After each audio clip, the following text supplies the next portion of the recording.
far can we get if we sail a little bit high? For years at Duke University, the arts have prospered even though many of its key academic programs didn't really have spaces they could call their own. Now, two of them have a home. The university's new $50 million Rubenstein Arts Center is open and already hosting classes from Duke's Dance and Arts of the Moving Image programs. A grand opening is set for Saturday, with about 1,500 people expected to give the structure a proper celebratory launch. Campus leaders like Scott Lindroth, the composer and music professor who's Duke's vice provost for the arts, stress that it's going to take a while to ramp up the operation of the new building.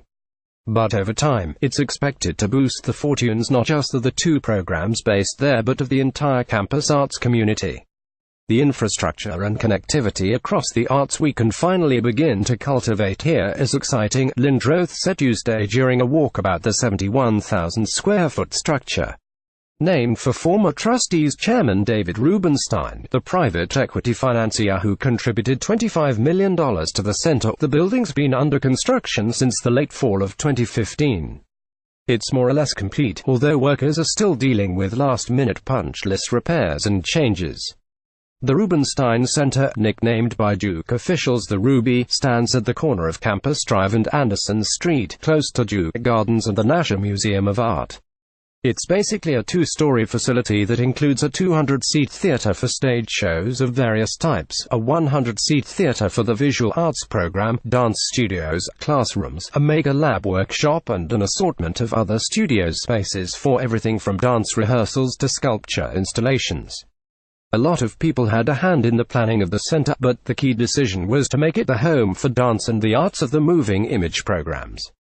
Both had relied on temporary, ad hoc spaces for as long as I've been at Duke, said Lindroth, who joined the faculty in 1990.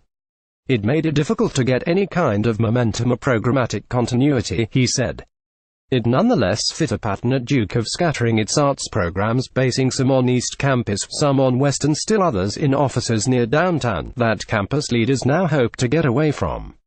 They want people in different artistic disciplines to collaborate, and that's been more difficult than it's needed to be.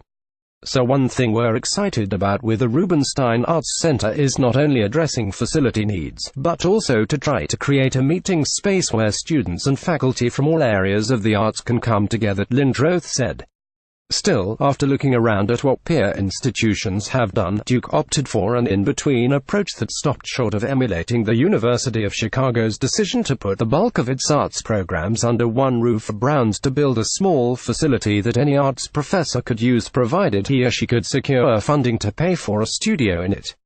The Ruby's opening is hardly the end of the work Duke officials see facing them in the arts. Page Auditorium's due for another renovation next year. There are moves pending to free up space in the East Campus Arts Annex for students to work on ceramics, and Lindroth's keen to reanimate a sculpture studio via a new faculty hiring.